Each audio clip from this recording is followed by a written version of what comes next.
Well, hi, Budget Comics, back again, back with another budget haul. We're going to go back to what I started doing a year ago. Instead of just doing some cheap books that are good to pick up for a collection. Basically, for $20, what can you get at a comic book store for $20?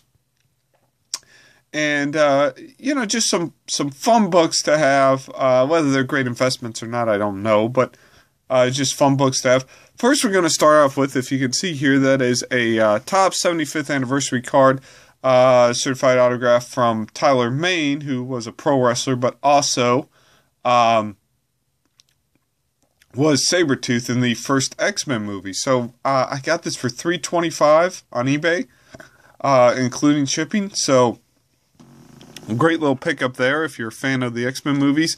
For $3, a little over $3, can't beat it.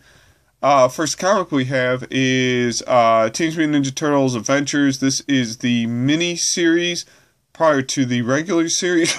And this is issue 2. And this is the first appearance in comics of Bebop and Rocksteady in their mutated forms as the Warthog and the Rhino. This was mentioned in someone's video a couple weeks ago. I can't remember who. But I don't think they showed it, but I think they mentioned it. Got this for under $4. So, if you're a fan of the Turtles and just want to have some neat books to collect and throw in your long boxes, this is definitely one to pick up.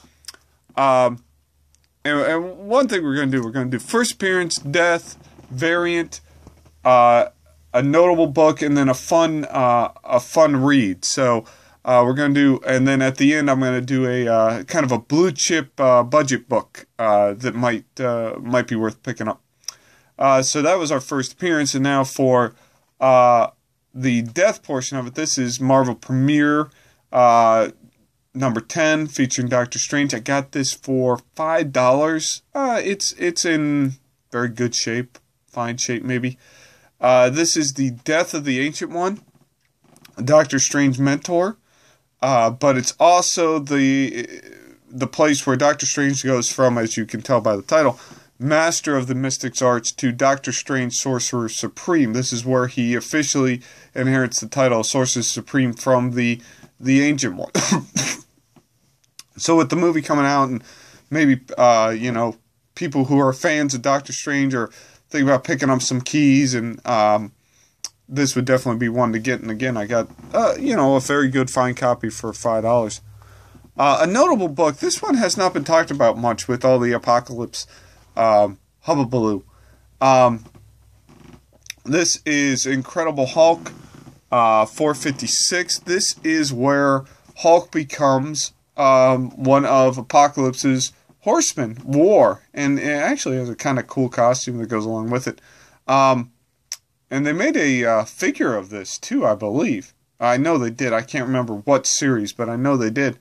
I got it for $2, so cheap book if you're a fan of Apocalypse, fan of Hulk. It's not one talked about a lot, and it's kind of interesting. This is one of the first times that an X-Men villain really crossed over, into another Marvel heroes who's not a mutant title and had a significant role in that title. So definitely worth grabbing. The variant is this is the Rocket and Groot variant for Hulk 8, and this is a parody cover, homage cover, however you want to say it, to I think it's Incredible Hulk Annual 1. So it's just kind of a fun cover, and again, $3.50 I think I paid for this, just a little over cover price. So, I don't know, variants are weird. You don't know how much they're worth necessarily, but, if you're into these homage covers, which is what I like of a variant, I like if I'm buying a variant, I want it something that looks cool, not just the sake that it's a variant. So, worth grabbing.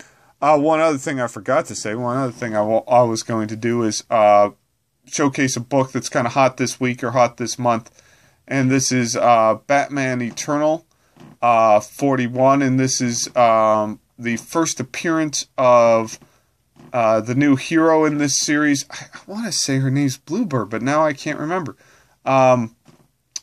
I don't think they ever actually give her a name, and her full appearance is in the next week's Batman 42, and it's a good story, and I've read both, and I'm having trouble remembering the name, but I think it's Bluebird. So, you know, and the way Batman characters go, who knows if it's going to be hot, but it might be worth picking up while it's still cover price if you're a Batman fan. The kind of good read, single issue that might be fun to pick up and probably find this in the dollar bin. This is Fantastic Four, 226. First appearance of the Samurai Destroyer, which is this big robot here. But it's actually the final story for the Shogun Warriors. If you remember them and remember that that title that was based on the toy line, the big gigantic robots. You know, just a fun story, and kind of puts a cap on that series. It was a short-lived series. You know, so if that was a toy you had as a kid or remember the series, a good book to have. And like I said, it's just $1. You know, it's just kind of a fun read. It's a different story. I think Marvel was trying to find a way to tie everything up, and just decided to do it in this issue. So, well worth grabbing. Next, kind of for a blue chip book you can find for under $20. I found this for around $17, I think, and this is in decent shape. This is Avengers 32. You know, one thing I've noticed with all the movie buzz and everything like that, to find even middle major keys at a decent price is kind of tough. So, you know, I'm trying to showcase something that might become something a little bit more that you can still get fairly cheap now.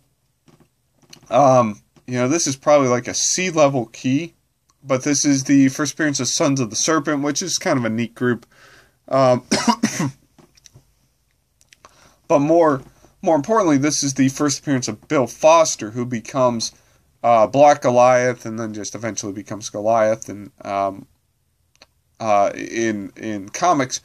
And he's significant because he was kind of the big death in Civil War.